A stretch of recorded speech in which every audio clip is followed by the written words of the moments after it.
നമഃശിവായ. ശ്രീനാരായണ ഗുരുദേവനെ കുറിച്ച് അമ്മ.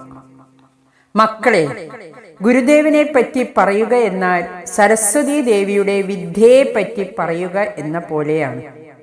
ഗുരുദേവൻ എല്ലാവരുടെയും ഉള്ളിലുണ്ട്. വാക്കുകൊണ്ട് വിശദീകരിക്കേണ്ട ഒരു വിഷയമല്ല ശ്രീനാരായണ ഗുരുദേവൻ. അനുഭവിച്ച് അറിയേണ്ട ഒരു പ്രതിഭാസമാണ്.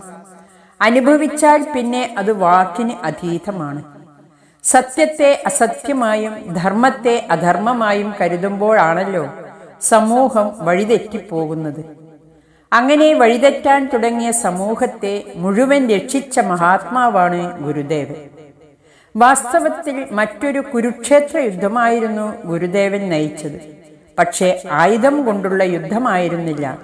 ധർമ്മനിഷ്ഠയും സദാചാര ബോധവുമായിരുന്നു അദ്ദേഹം ആയുധമാക്കിയിരുന്നത്.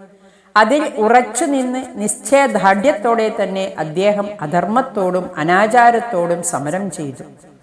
ആധ്യാത്മികമായ ശക്തിയും കർമ്മധീരതയും പാണ്ഡിത്യവും തികഞ്ഞ വ്യക്തിത്വമായിരുന്നു ഗുരുദേവൻ. ഗുരുദേവൻ ബാല്യത്തിലെ വ്യത്യസ്തനായിരുന്നു. ഏകാന്തതയിലിരുന്ന് ജീവിത വൈരുദ്ധ്യങ്ങളുടെ ആഴത്തെക്കുറിച്ച് ചിന്തിച്ചു. അവധൂതനായി നടക്കുന്ന സമയത്ത് കേരളത്തിലെ അവർണരുടെ ദയനീയാവസ്ഥ നേരിട്ട് കണ്ടറിഞ്ഞു. സ്വാർത്ഥ താല്പര്യത്തിനു വേണ്ടി പ്രവർത്തിച്ചിരുന്ന അധർമ്മചാരികളോടും അവർണരെ അടിച്ചമർത്തിയ സവർണരോടും അദ്വൈതമാകുന്ന ആത്മീയ ശക്തിയുടെ പിൻബലത്തിൽ നടത്തിയ ധർമ്മയുദ്ധമായിരുന്നു അതിനുശേഷം.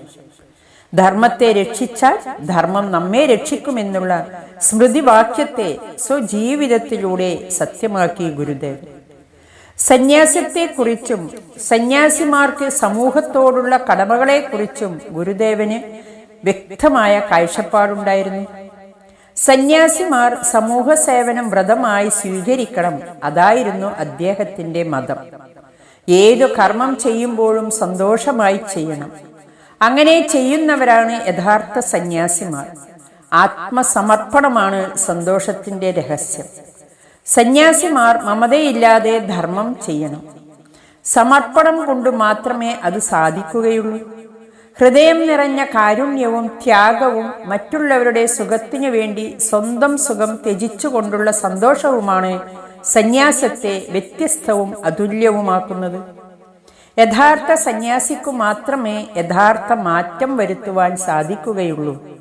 സന്യാസി എന്ന് പറയുമ്പോൾ കാഷായ വസ്ത്രം ധരിക്കുക മാത്രമല്ല, എല്ലാവരെയും സകല ചരാചരങ്ങളെയും സ്നേഹിക്കുകയും അവയുടെ സന്തോഷത്തിനു വേണ്ടി പ്രവർത്തിക്കുകയും വേണം.